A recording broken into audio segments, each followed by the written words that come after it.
Ready for you. All right, here we go. 5, 4, 3, 2, and 1. All right, folks, welcome back to the Trauma Therapist Podcast. I am thrilled to have as my guest today, Gabrielle Bernstein. Gabby, welcome. Man, I am so happy to be here. It's a long time coming. I'm a major fan of the pod, and you've been such a resource for me. Thank you so much. I'm so happy to be with you. That's amazing to hear. Thank you so much.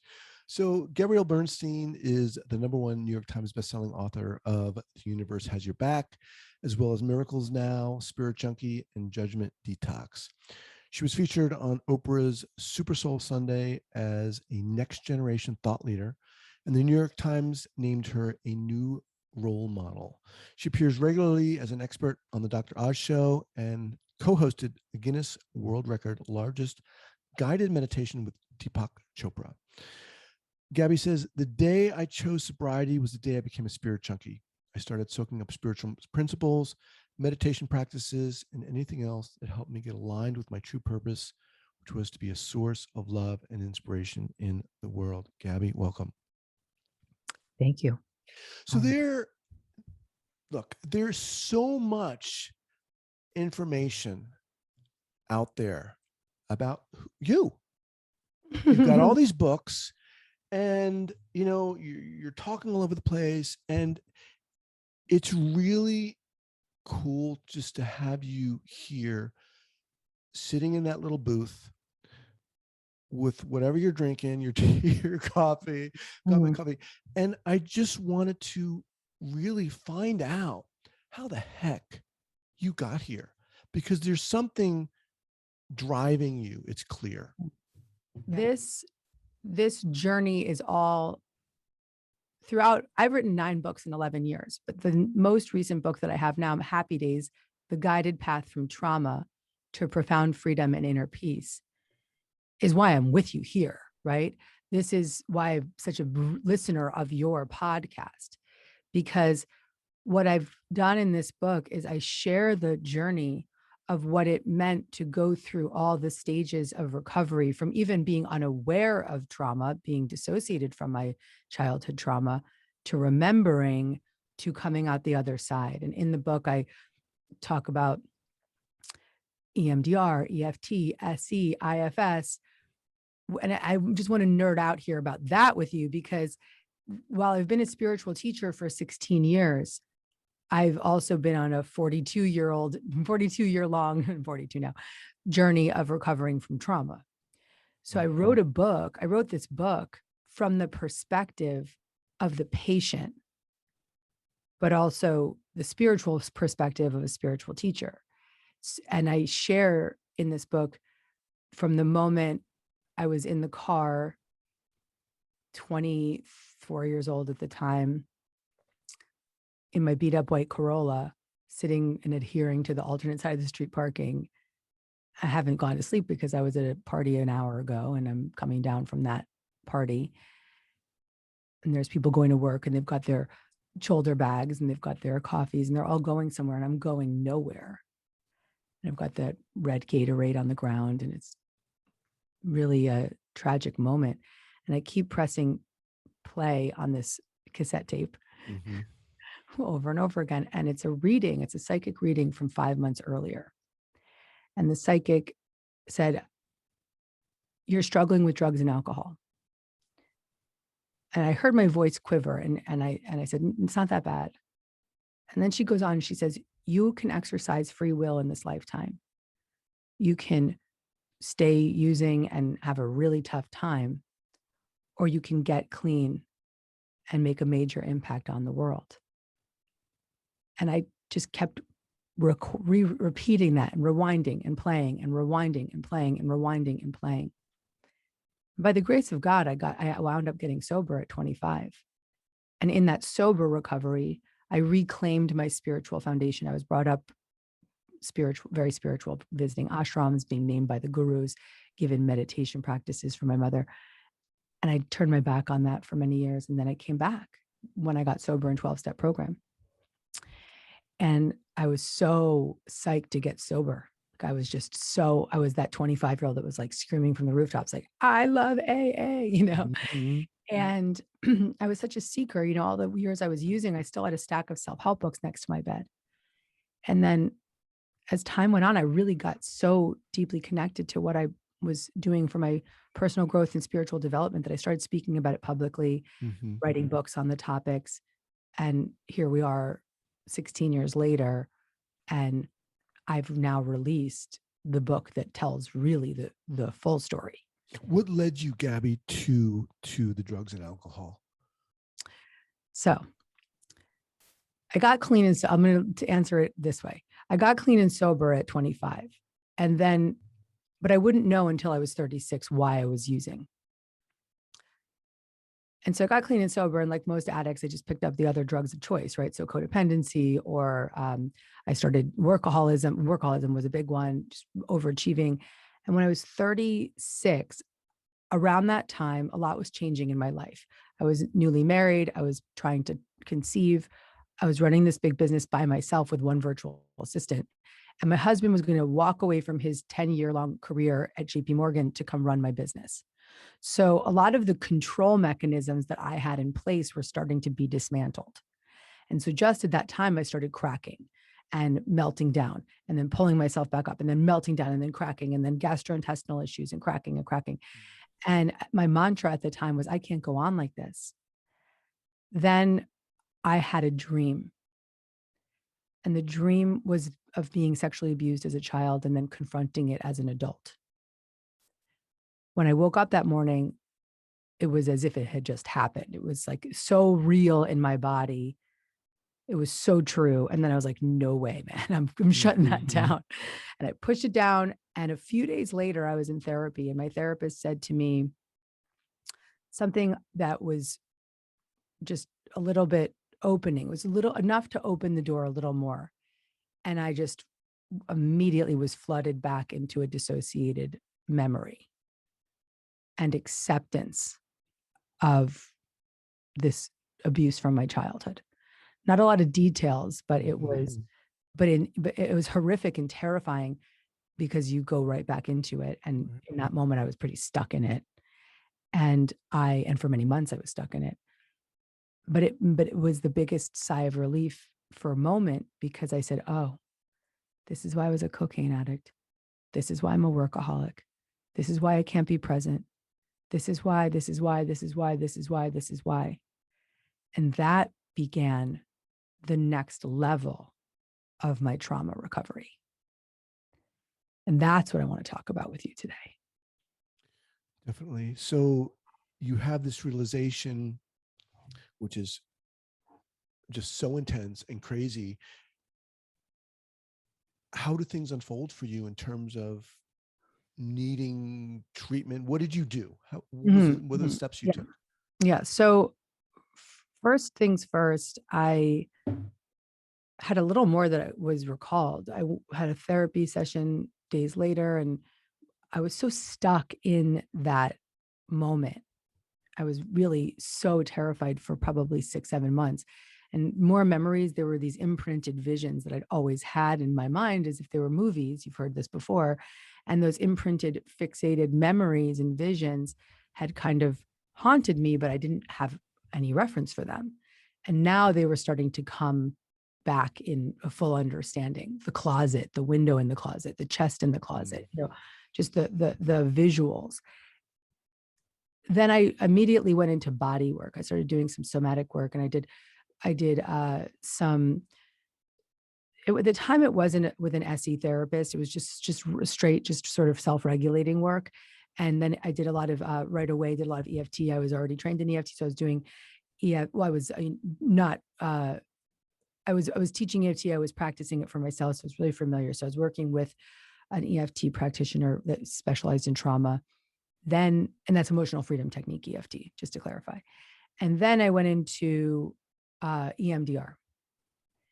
And EMDR was really soothing to my system and really supportive for me in getting back to a safe baseline. And all the while I was practicing IFS in my therapy, but I didn't realize that it was IFS. I didn't realize it for a decade. I just was talking to parts, but I didn't know I was doing IFS. So to get to that point, I had a beautiful experience when I delivered my son, which was the beautiful gift of being blessed with suicidal postpartum depression, which I think is common for folks who have experienced trauma. It's a biochemical condition that we can't control, but I do think that it's probably even more present in women with unresolved trauma or PTSD. And at that point, I was really using like all my wellness tools and this whole wellness world that I'd been in, and meditating and trying everything I could, ashwagandha and, acupuncture and blah, to try to get to sleep at night. I was insomnia. I had agoraphobic, all of this. And but once again, by the grace of God, I hit bottom with this. And finally, my therapist intervened and was like, you need to see a psychiatrist. And so that moment was when this woman who was brought up homeopathic and had been in this wellness industry for so long and had unconsciously been part of the stigma around medication was now being prescribed an antidepressant. And for me, that was a radical turning point in my life, because I'd done so much work. This was already 3 years of trauma recovery behind me and decades of personal growth work and therapy and spiritual practice. But I was still so afraid to go into the places that scared me. There was such a huge wall up that when I sat in my psychiatrist's office, she said, I know that you're resisting this. I know that this is scary for you, but I want you to know that all of the spiritual work and all the self-help work that you've done is great, but this medication will give you a new baseline of safety so you could go deeper into the trauma healing. And I took that. That's what I took. And I said, okay, I'm going to commit to this. And it did exactly that. It gave me this new baseline to go way deeper in the IFS, to really go and retrieve the exiled parts of me.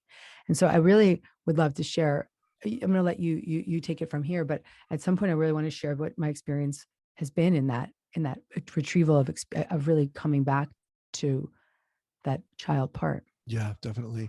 What's I guess I want to ask about it, and striking at the same time, is you had started this business.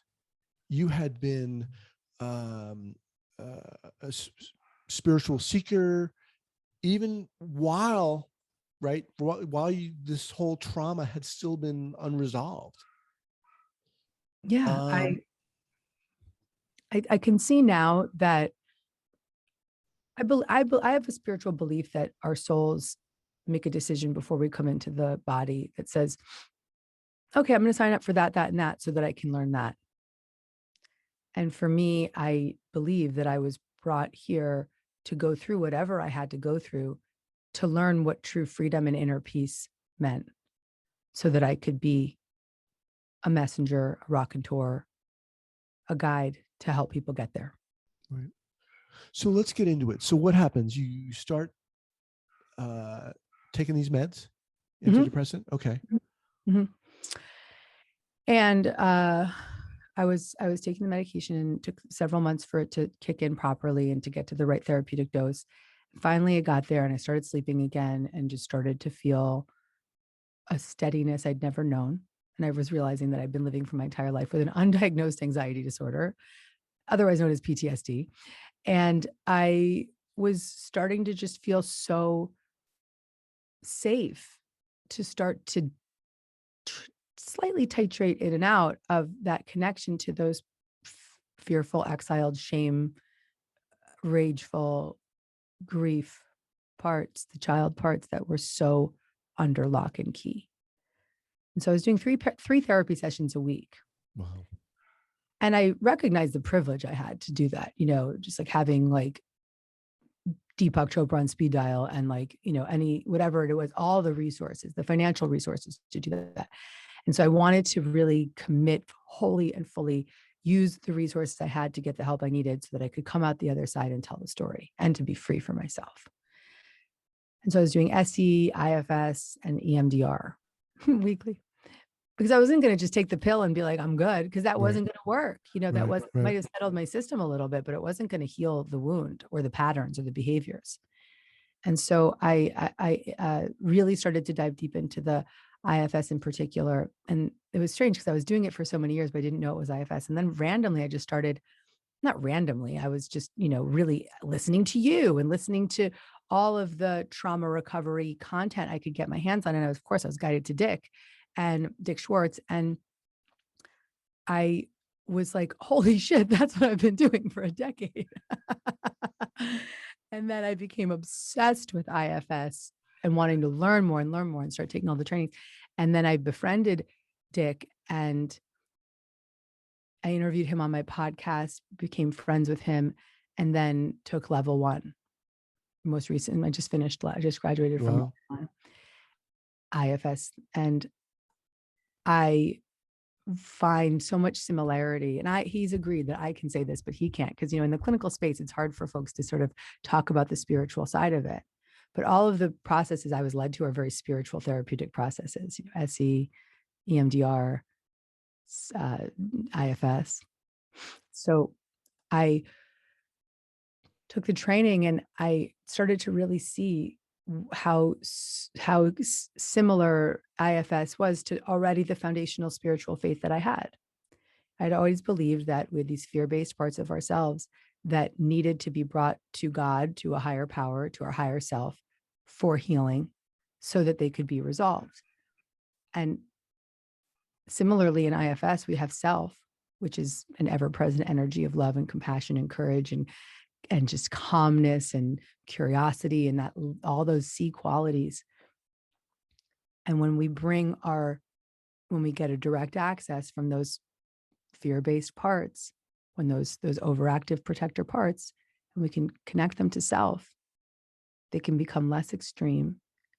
And in that less extreme role, we can then settle enough to, with the help of a licensed therapist in IFS, begin to touch into the exiled child parts that have been so tucked away.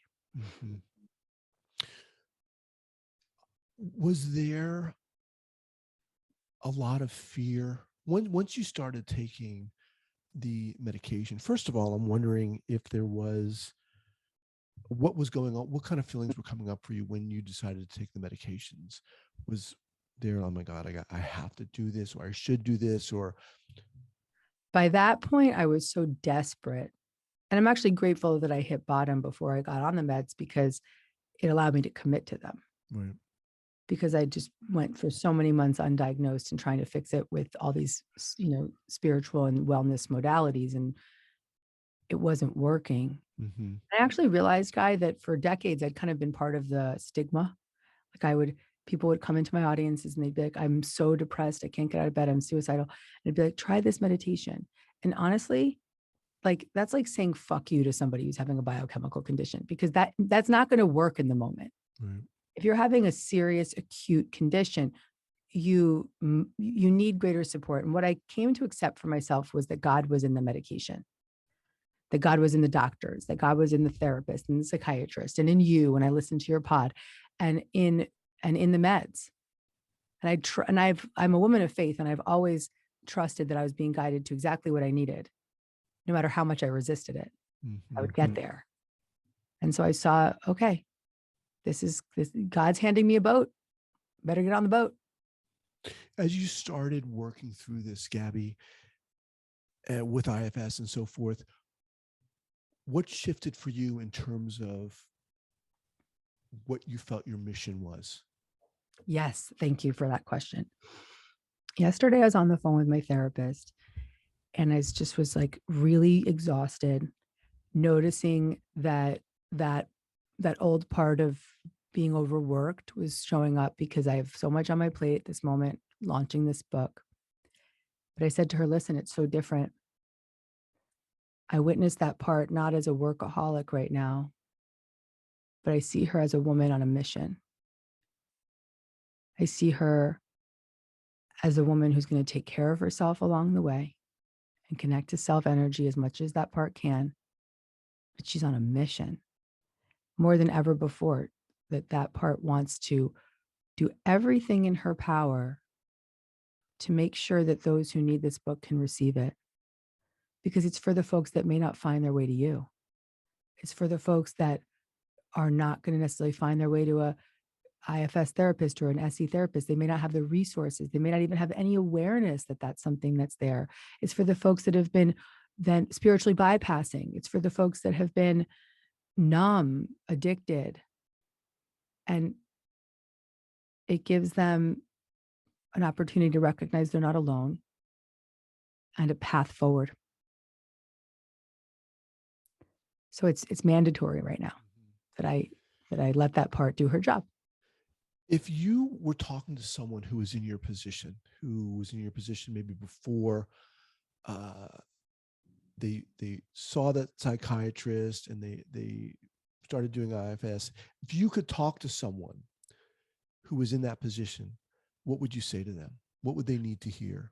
Right before they had the psychiatrist and that kind of support, and they didn't know that they were going to get there, and they didn't know how they were going to get there, I would say I would send them a copy of this book, and I would write in it, stay willing. Because all that the reader needs is the slightest willingness to be guided to what is their next right action in their recovery journey. And the reason I would send them this book, and look, there's other books out there that I would send them to, but this book I really would send them because it is a door opener. It's a guide to awakening the conscious awareness of the fact that you've been running, what you've been running, and helping you gently touch into what you've been running from. And also with, really encouraging all the way through, get the guidance of a therapist, and then giving them the path that I went on so that they can choose from it what they want to use.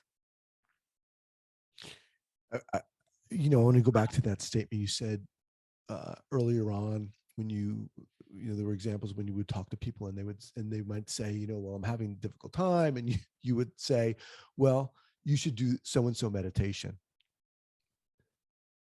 Say more about how things have shifted for you in that sense.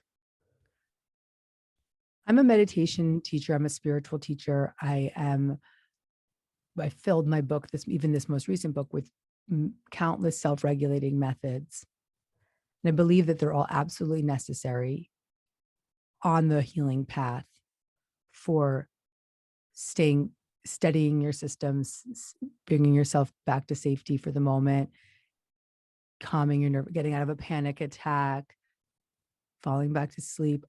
All of those moment-to-moment practices, and even repetitive practices, particularly meditation, have a profound impact on your brain, on your nervous system, and your neural pathways. But I would add to that now that it's and more, because we can use all those practices for self-soothing along the way, which I did. They were all my self-soothing practices that I came back to and came back to. I was like, and I still use them every day. I used them right before. I just did my meditation right before I joined you. But I would say, let those practices be a support system while you go into a therapeutic setting and do deeper work. Unapologetically, I would say that right now. Right. And then there's somebody listening, I can't afford therapy. Thankfully I've got, there are a lot more now because of COVID services out there that are free or a better price for folks who can't afford treatment. What is your mission now? You are so, come on, you've written nine books. You're speaking all over the place. You've obviously got this drive. What do you want to do? What are you doing? What is your mission, do you think? Do you know?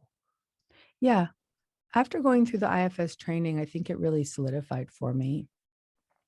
It's similar to what I've always been in the pursuit of, but it's much more clear now that I have direct access to self energy. And I'm using that. So in IFS, your people probably know this, but we'll just demystify it a bit.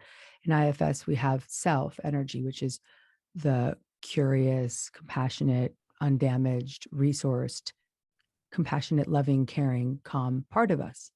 the God within us. And then we have all these different other parts. You've got the protectors that are the addicts and the alcoholics and the ragers and the overworkers that are really in place to numb out the exiles, which are the child parts. And so through my IFS journey, my personal IFS journey, I've gotten a direct line of access to self energy. I've gone all the way through to, retrieval and bringing those child parts back to me. I have direct access from self to the child parts, direct access from the self to protectors. Many of my I would say all of my protectors have taken a real chill pill. Okay. They're like on Zoloft now. Just kidding. But my protectors are really relaxed. They've just stepped aside and they're not active. They're not overly active. And then when I notice them in any way get activated, I bring self energy in to soothe. And so from that place, my mission is very different. It's not very different. It's the same. It's just more clarified to me. Mm-hmm. My mission is to help people connect to self energy, to help people find their way to that direct access to their own self energy. If you'd asked me 5 years ago, I would say my mission is to crack people open to a spiritual awareness of their own understanding. I think that that's the same thing. Mm-hmm. Just a different language. As you say that, I'm thinking to myself, that's a very clear mission. And even if it's not obviously, it's not always easy to get access to who we are, to ourselves. It's like a daily challenge. It's a daily slog sometimes. Mm-hmm. And why? Because the protectors are so strong. The protectors are so comfortable and safe in their patterns, because it's far too terrifying to contemplate what it would be like to connect to or touch into those child parts. And so the protectors are how run the show. And the protectors don't necessarily know self is there. And so it's about, through this beautiful through IFS work, and I'm going to shout it from the rooftops, I think it's the most profound. It's the thing that really clicked it all in for me. Mm-hmm. Dick's going to get a lot of emails from people. I've been just IFSing all over the internet. But having that, developing that connection to self to parts relationship through IFS, through some of the stories, through the methods in my book. Even in my book, I don't ever touch exiles, and nor will I in public settings. And it's just not my interest. I'm not there. I'm not the therapist. I want to help using this tool to help people connect to self energy and let their parts settle, knowing that self is there. And when I introduce those parts to self, that's my job. Self can then take over. Their self can take over. But what I really do in this book, I give them self meditations for connecting to self. And so that would be a good start. It's just starting to use your spiritual practice or use your breath practice to start to notice the part of the inner awareness of compassion and courage, curiosity, calm, to start to tap into those qualities of yourself and listen to them. Maybe journal with them. Mm-hmm. Maybe turn to that self and say, next time you notice that you're in a triggered place, instead of saying, oh, that's who I am, and judging yourself, right, say, oh, that's a protector part. And she or he or it just needs a little compassion right now. That's one of the things I really like about IFS, and I've certainly used it in my own therapy. It allows for compassion for the other parts of you that might be really easy to judge and to shame, but it allows that compassion for those sides and parts of us that we all have that sometimes we don't want to reveal or look at. But I want to say this, Gabby, one of the things, I really appreciate and admire about you is there's a courageousness that you have. You're not sitting here saying you've got all the answers and everything's perfect and you've written all these books and blah, blah, blah, blah, blah, and Oprah this and blah, blah. But you're saying, I've gone through this, and I want to use this to help other people. And to me, that's so inspiring. You know, it's interesting. I was on I've been on a bunch of different podcasts lately that are hosted by therapists, and they're sort of in awe of my ability to just kind of speak so freely and fluidly in between spiritual and therapeutic principles. And even talking to Dick, you know, it's like when you're in that clinical space, it's sort of boundaried, and it's scary to step outside the lines. And I feel like this was my path. Like, I want to get further training and move into a new level of education. But I'm so grateful that I didn't have credentials in that way. You know, it's a lot of spiritual training, but I didn't have credentials in that way because it allowed me to be the patient telling the story, not the doctor telling you what to do. Right. With a doctor with all the answers. Right. Yeah, Patient with experience. right. Yeah, there's something very powerful about that. And again, something else I appreciate is this focus and appreciation and honor for the self and who we are, and the self and all of its complexity and its, hills and valleys. And there's something so beautiful about that. And it's so freeing about that too. Yeah, true freedom. When you learn to let self lead, so maybe people call it God, maybe they call it higher self, maybe they call it inner wisdom, inner guidance. When you get access to that leader within you, it's like an internal parent. And so all of the ways that we were not receiving what we needed, we were not being seen or soothed or cared for by our own parents, we now have the immediate ability to receive that loving care and connection from ourselves. It's so profound. And it does, I think it does require IFS training and or of IFS therapy with a therapist, or any kind of therapy is often leading you closer to the self-compassion within. But IFS in particular is just extraordinarily profound. It just totally turns our perception of ourselves and our behaviors upside down. When you first started your business, what was the impetus? What was the goal? What did you want to do? Well, my first business was when I was 20 years old, and I ran it till I was 25 and ran myself into the ground. Didn't run the business into the ground. I ran myself into the ground. And that was was doing PR for nightclubs and restaurants and being a cocaine addict. And that career I started because I knew I loved to promote things that I believed in. At the time, I was really into partying. So that was what I was promoting. And thankfully, but all the while I had the stack of self-help books next to my bed. All the while I was reading Wayne Dyer, Shakti Gawain, Marianne Williamson, really a seeker. When I was 14 years old, I was the president of the regional Jewish youth group. And I was like leading these spiritual weekends and being a raconteur, being a spiritual teacher, getting on the microphone. So it was always in me, the seeker, the desire to serve, the leader in me. I'm an 8 in the Enneagram. I'm the epitome of an 8. So I was just really, I believe that I came into this body at this time to do this work. I got sober and within months was on stages speaking about my sober recovery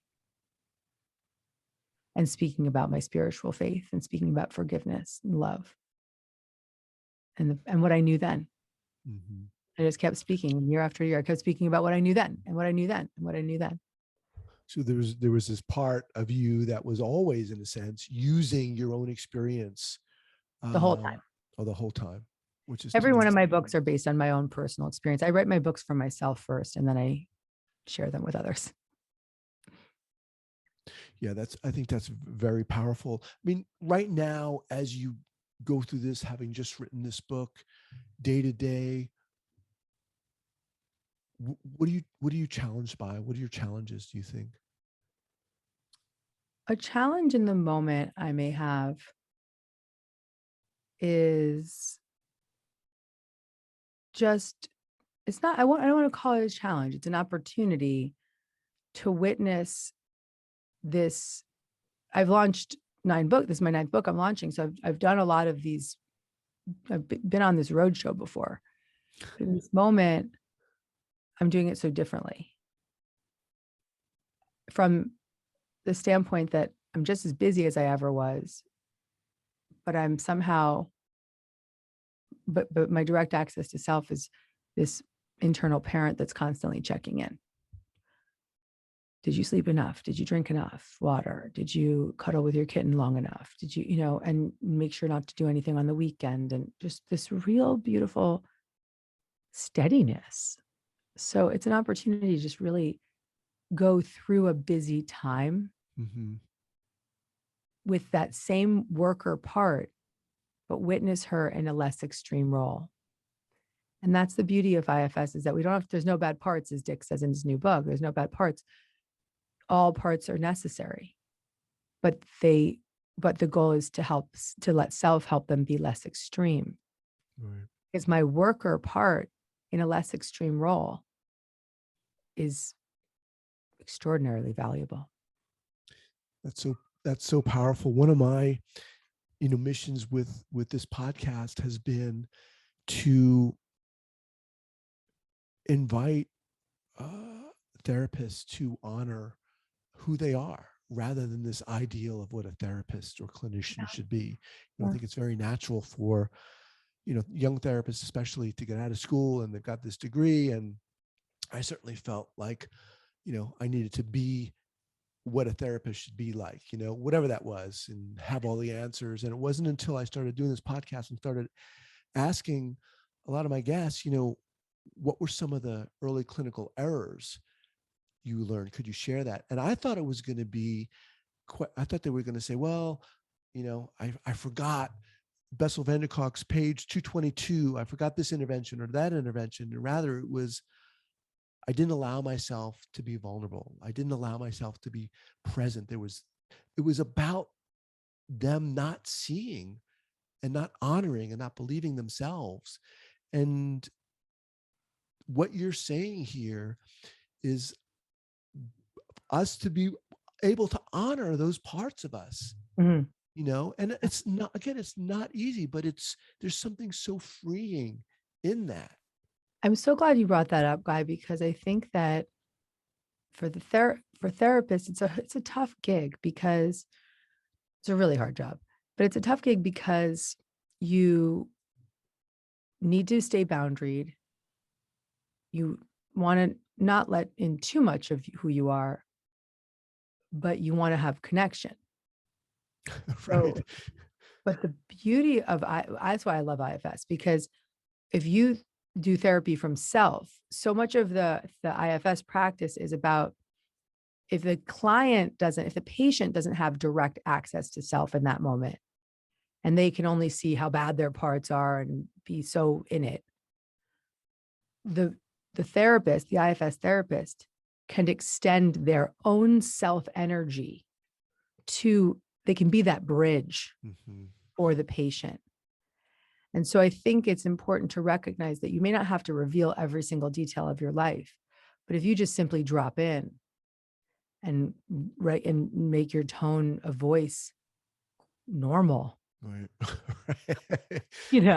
Right. And just lean in with some compassion and genuine curiosity, not like bullshit curiosity, but genuine curiosity, and really notice that energetic, subtle shift within yourself that really allows you to channel while you're in that, and co-regulate without creating codependency, but co-regulate.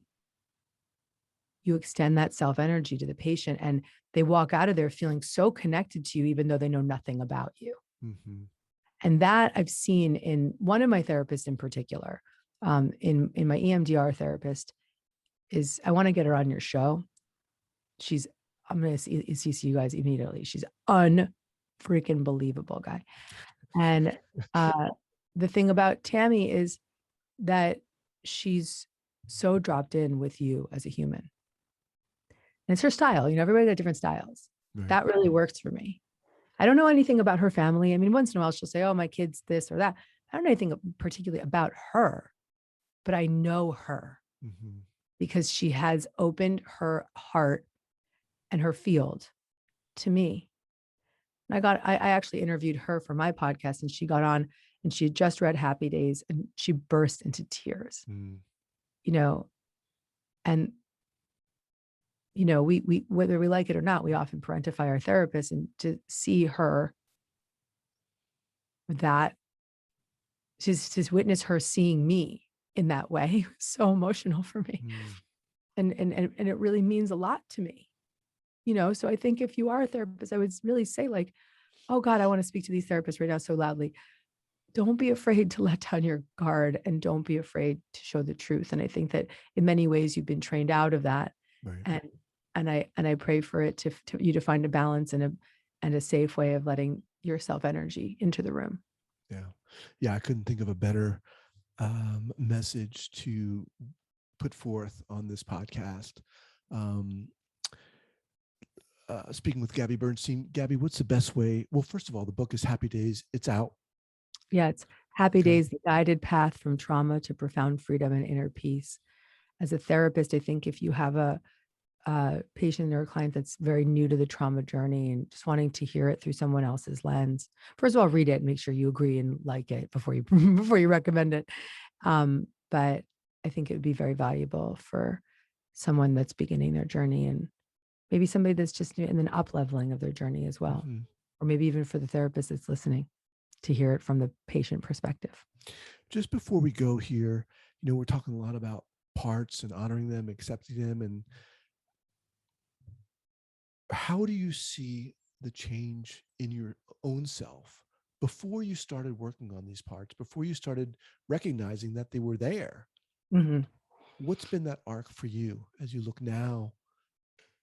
I'm a totally different person. I have clear boundaries. I am radically honest. I know how to speak with nonviolent communication. I can say anything to anyone. When I say it from self, I can say really tough stuff to people. But when it comes from my energy of self, I know it's safe. I can do less and attract more. I can be a steady, co-regulating presence in my toddler's life. I can get closer and more intimate to in my marriage. I can lead my team with great compassion, kindness, love, and still be the boss. Because you're in closer contact with yourself, with who you are. I'm closer. I'm letting self, my internal parent, be the leader. Not my 10-year-old self would about 50% of the time run my business. Not anymore. She's good. She's having a cappuccino across the street. Gabby, I want to thank you for being here. It's been an incredible pleasure. I mean, I'm so glad we finally got to connect, and it's an honor having you on here. And the fact that you listen to my podcast, come on, how awesome is that? Well, you're my favorite podcast, and I'm not bullshitting you. And I just think that your voice and your tone and your curiosity and the space that you hold for people creates such value for someone who's a seeker or a therapist that needs support. And I admire you. And it's so nice to join a podcast with a voice that you hear all the time. You know, you're like, I feel like I know you. So I have to gush for a moment and just say how grateful I am that I found you. Apple led me to you. I appreciate that. How can people get in contact with you? Well, I have a podcast called DearGabby.com. Oh, sorry. My podcast is called Dear Gabby. My website is DearGabby.com. And I'm very active on Instagram and all social channels at Gabby Bernstein. Gabby, thank you so much. It's been amazing. Thank you, my friend. All right. Take care. So fun. Thank you.